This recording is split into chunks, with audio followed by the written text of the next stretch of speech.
Hello, time for a content update. So, after talking to some former students on how things were going in nursing school, they suggested to switch to the Tic Tac Toe method for doing the acid base balance problems or the arterial blood gas problems, because that is the method that they use in nursing school, and I figured, hey, good enough, let's switch. So, this PowerPoint that I'm going to go over goes with the Acid Base Balance Worksheet that's also posted, and this is something we'll do in a lab, but just in case you wanted to go over it beforehand or just have a review afterward, here's the video. So let me get rid of this for a second,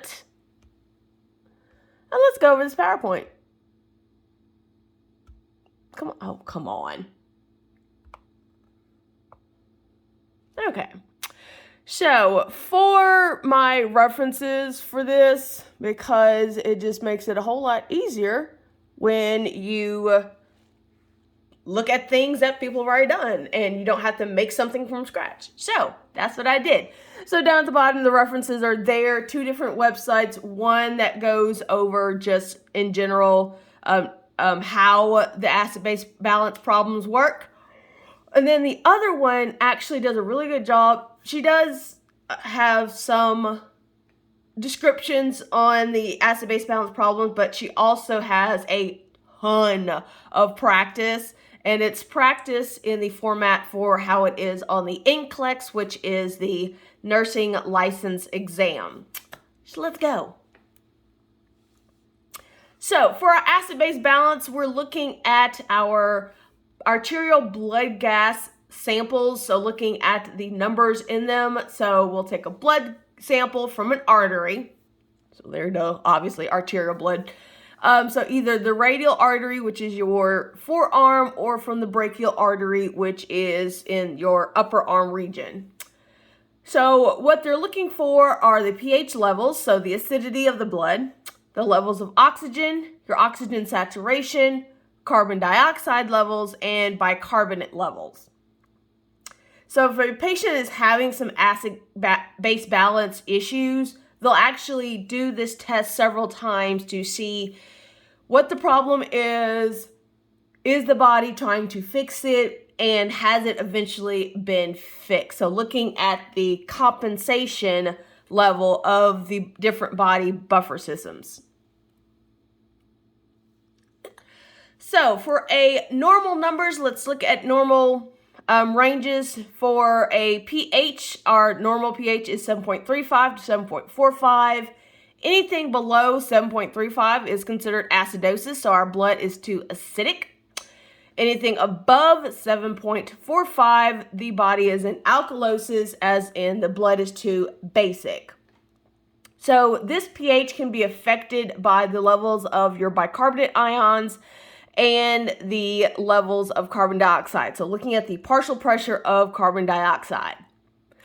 So depending on your respiratory activity, which is going to affect your carbon dioxide, and your metabolic activity, which is going to affect the levels of bicarbonate in the blood, is going to affect your pH. So we do have normal ranges for those.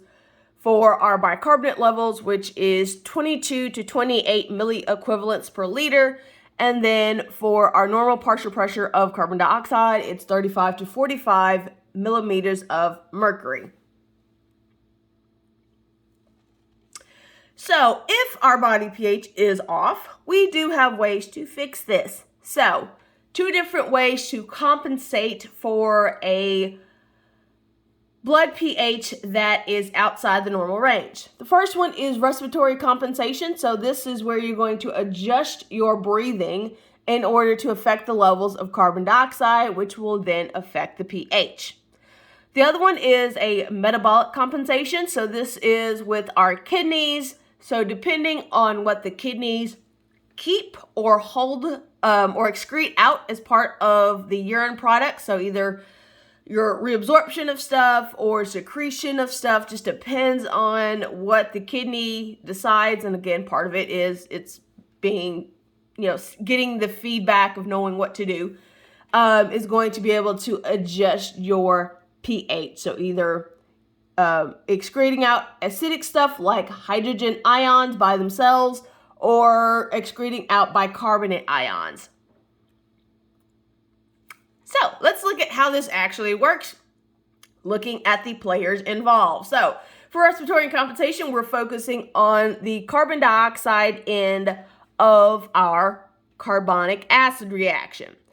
So in the first top section, if we slow down our breathing and hold on to the carbon dioxide, then what we're going to do is we're going to end up shifting the equation for our carbonic acid reaction to the right. So this goes back to that law of mass equivalence, where when we are holding on to carbon dioxide levels, so increasing those levels, that's going to shift that reaction to the right in this case.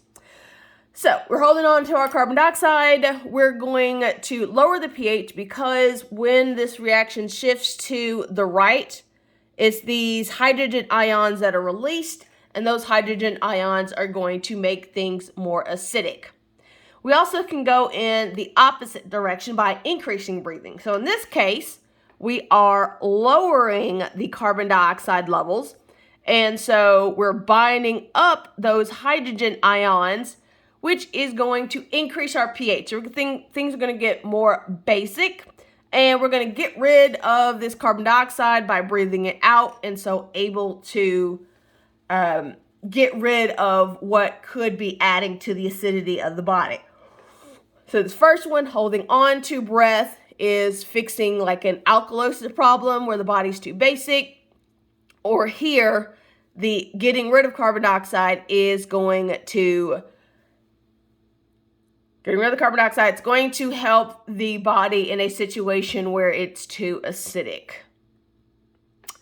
Okay, so for metabolic compensation, we're focusing on this end of our carbonic acid reaction. So either we're getting rid of hydrogen ions or we're getting rid of the bicarbonate ions. So depending on what is excreted out by the urine. So we're going to excrete out more bicarbonate ions to decrease the pH of the blood, so make it more acidic, or we're going to get rid of hydrogen ions, so excreting out that product to increase the pH and make things more basic.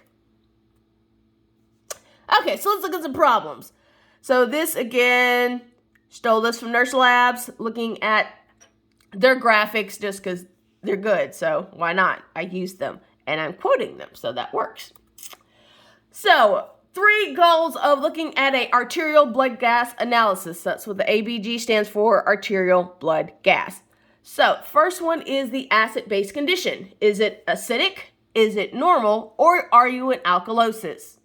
The second one is what's causing the problem. Is it a metabolic problem or is it a respiratory problem? And then the last thing is fixing the problem. So has it been fully fixed?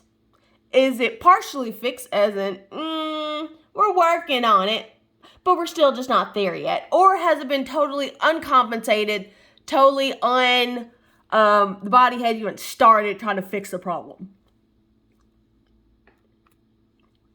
So let's look at our normal numbers. So pH scale, so on the lower end is our more acidic numbers. The higher end are the more basic numbers. So for a normal pH, 7.35 to 7.45. So below 7.35, you're acidic. Above 7.45 is alkalosis or basic. So special thing when we look at our normal levels for our other blood gas components. So this one here in the middle, which I starred, so just kind of, hey, pay attention. So looking at your carbon dioxide levels, when you look at the numbers, instead of the lower number being on the left and the higher number being on the right, it's actually flipped.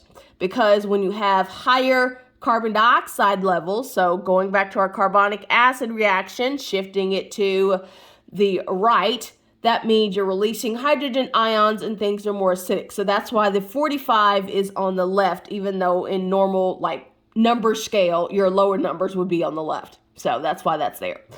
In our 35, so again, lesser carbon dioxide levels, our carbonic acid reaction is shifted toward the left. And so we are binding up those hydrogen ions and getting rid of the carbon dioxide. So, not getting rid of carbon dioxide, but the carbon dioxide levels are so low that they're not helping to balance out your pH levels. Okay, and then the last one is our bicarbonate levels. So that's just normal number scale order, where the lower numbers are on the left side, higher numbers on the right side. So no stars it, but still same concept. So this is our bicarbonate levels. So bicarbonate, kind of think of it like baking soda. So the lower levels of things be more acidic because you just don't have it to neutralize acids. And then on the higher end, it's doing too much neutralizing of acid. And so you have more of an alkalosis situation. So the Tic Tac Toe method for doing arterial blood gas problems, it's kind of a nice, easy way of seeing where stuff is. And the grid looks like a tic-tac-toe grid. So just like you did when you were a kid and you had the two lines that cross over and you played your game. Okay, so in this case, we have acidosis here on the left, normal is down in the middle, and then alkalosis being on this right side. So, okay, sorry, I had to fix the camera. So this is our basic grid. This is where we're going to put our arterial blood gas numbers, and it's going to help us see the relationships between what the numbers are. So first thing for arterial blood gas problems is looking at our pH. So are we in alkalosis? Are we in acidosis? Are we just normal pH? So looking at where that is. So looking at our little tic-tac-toe grids, I was supposed to say grids. So for example, if your pH values are normal, so within that 7.35 to 7.45, but they lean one way or another, so they're not like dead in the middle, they're kind of off to one side or the other, you're going to actually add an extra little notation. So if it's in the lower ranges of a normal pH, so lower numbers are acidic, so even though the pH is normal, we're going to put that nice little marker there, but we're going to put this little arrow showing that it's actually kind of leaning to more of an acidic number. For the opposite side here, so 7.41 to 7.45, that's still within the normal range, but we're going to put a little arrow off to the right side just to show that the number kind of leans a little to the more alkalosis side. Now, if the number is just straight out below 7.35 or above 7.45, then you just would have the pH indicator just showing you that, okay, this is acidic pH, this one is a basic pH, so it just depends, whatever your number is. Okay, so that's for our pH. Let's move on to the next stage. So next one, we're going to look at our carbon dioxide levels. So for the carbon dioxide levels, we're going to put them into wherever their range is. So no little extra arrow pointing to different places. Just are they acidic, normal, or basic? So remembering our normal ranges for carbon dioxide are the 35 to 45, I remember we flipped them just because of that's just where it is. And so it keeps all the acidic stuff on the left side, all your basic stuff on the right side. So if it's above 45, so a lot of holding on to carbon dioxide, then your pH, your numbers would be something that would be in the acidic range. So most likely your levels of carbon dioxide above 45 are contributing to a acidic condition. So that's where you're going to put it in the acidic column. For normal, you just put it in a normal column. So somewhere between that 35 to 45. And then below 35 on our alkalosis side, you're just going to put it as in the alkalosis column. So you just don't have enough carbon dioxide to try to balance out and keep your pH levels in the appropriate column, or in the like normal levels. Okay. Same thing with bicarbonate. So no extra little arrows or anything, just is it acidic, normal, or basic? So below 22, which means we don't have that bicarbonate levels to neutralize the acid, so it's an acidosis. In our normal range, we just put in the normal range, so 22 to 26. And then above 26, it's an alkalosis, so we have way too much acid neutralization going on. Okay, so I'm gonna keep going. Let's keep going. Yeah, let's solve the arterial blood gas problems. So again, going through our acid-base condition, what is causing it, and then are we fixing it? Maybe, maybe not. We'll see, looking at the numbers.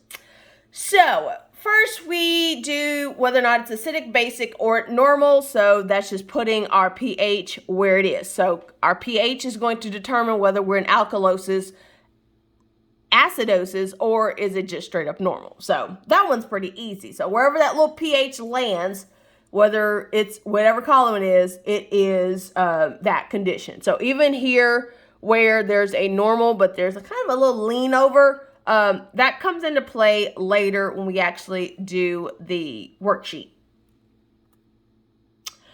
So next thing is we're going to put our carbon dioxide and bicarbonate levels into our TIC Tac Toe grid, so whether they're acidosis, normal, or alkalosis, and then we're going to see where they match up. So here's the Tic Tac Toe part of it. So we're going to look at where is the pH, and if the pH is on the same column as your carbon dioxide levels, so there's a little kind of like tic-tac-toe drawn through there, then the problem is a respiratory problem. So thinking carbon dioxide like your gases you're breathing. Okay, so same thing here. Even if it's a normal kind of shifted or just straight in the acidosis column. Okay, so let's look over here on the right side. So they can, now granted your numbers can be in different columns. It's just, we're just doing this as a basic example.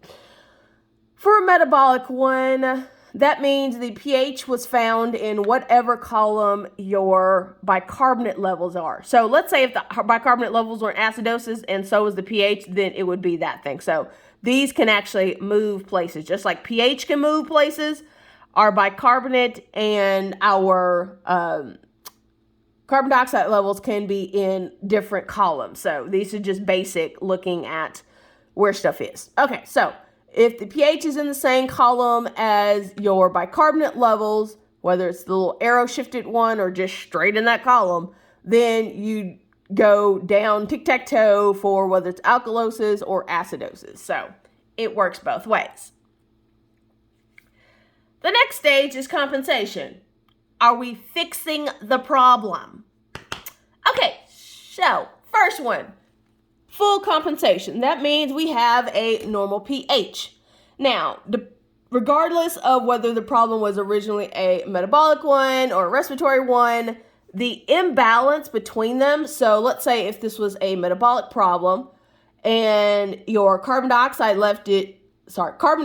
level shifted to be more basic, so more on the alkalosis side, it's helping to balance them out. So that's why your pH is normal. The other two are in one of the abnormal columns. So one is acidosis, one is alkalosis. So one's causing the problem. The other is balancing it out to fix the problem. So it's been fully compensated, fully fixed. The second one is our partial compensation. So in this case, our pH, not normal. And in our situation where we have our trying to balance out the numbers. So in this case, this would be a metabolic alkalosis situation. So here's the bicarbonate, so it's in the same column.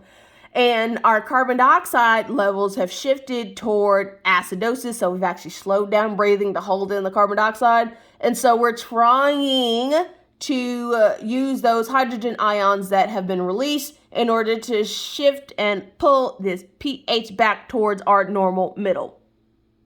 So we're working on it, but we hadn't actually got there where our pH is in that normal column. The last one, uncompensated. Basically, the one that's not causing the problem hadn't got its butt off the couch and actually tried to do something to fix the problem. So, completely uncompensated.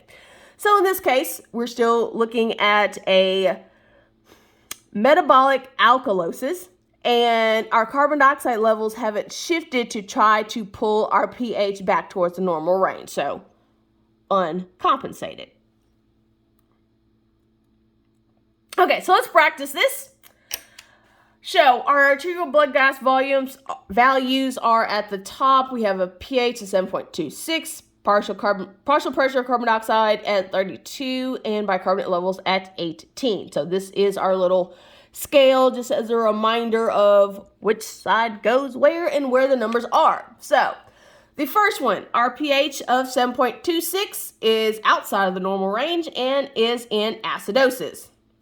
The partial pressure of carbon dioxide is at 32, which is also abnormal, and it's under the alkalosis column. And then the last one, our bicarbonate levels of 18 is abnormal and under the acidosis column. I'm gonna double check if nope. Oh, okay. So still looking at the same tic-tac-toe grid from earlier. I was wondering if I'd circle this or not. Anyway, so same tic-tac-toe grid from our, whatever those things are, our arterial blood gas problem numbers. So our pH was in acidosis, our bicarbonate level was acidosis, our carbon dioxide levels were in alkalosis. So are looking at what is happening. Our pH is acidic, so that's our body. The body is that person's patient, whatever.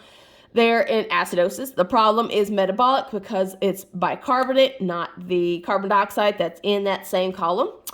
The compensation is partially compensated. So our carbon dioxide levels have shifted toward a alkalosis range and trying to pull our pH back toward the normal range.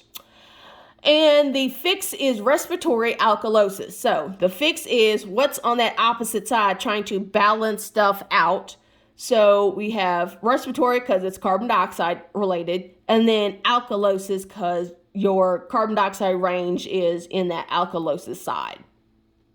So these are the reason why.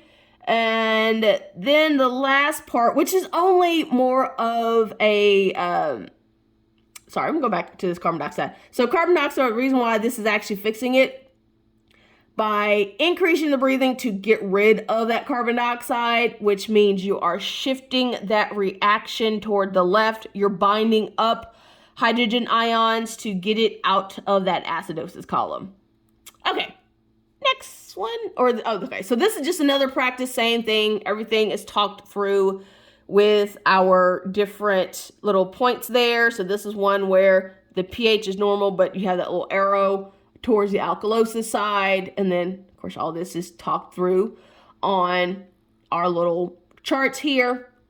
Did I not do it for? Oh, okay, this is for class, for when we're actually doing it. Okay, so I'm actually going to go to the sentences. That's what I was looking for. So, for the sentences. So, part of when you take that NCLEX, they don't have a whole thing where you can, hopefully you have scrap paper to do this, but they don't have like a whole thing where you are, minimize this, where you are like putting in numbers and you have a chart to put stuff in. It's literally, here are your numbers. What's the situation? So none of this is in your little section. So the worksheet actually gives you a little space to work through that, but then actually practice that. So your diagnosis sentence for the worksheet, again, we'll do this in class and we'll work through this just as a more of a practice and for just as in, okay, we're doing something application-wise with this kind of stuff, it's more giving you a taste of it before you're just kind of slammed with it in nursing school. And again, it's related to the content. Okay, so a diagnosis sentence, if we can see that better, let's zoom this in. Bing, bing, bing. Oh, nope. Okay, well, gotta scroll down. That's okay. So a diagnosis sentence. So let's say the patient has metabolic acidosis, so that means the pH is in acidosis and the bicarbonate levels are also in that acidosis column. So metabolic alkalosis.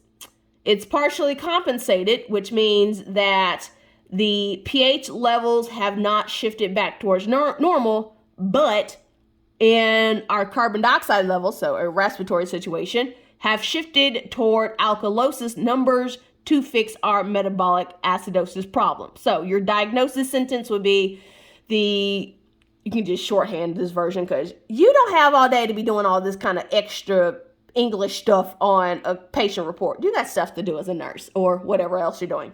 So metabolic acidosis, partially compensated using respiratory alkalosis. So that's what you'll do for the worksheet, where, again, I'll go through this in class like the same PowerPoint I did, but like fully go through it. And then I'll have you have the worksheet and then you'll just go through them. So here are your lab values. You'll put it in your different columns. And then you can circle whether the pH is acidic, alkaline, or normal, whether it's a metabolic problem or a respiratory problem, and then the compensation. And since you have all your little pieces and parts, you can write your diagnosis sentence. So we'll practice this in actual class, just do some examples, just something related to that content. So that is the update for now, and I will see you in lab to do this worksheet.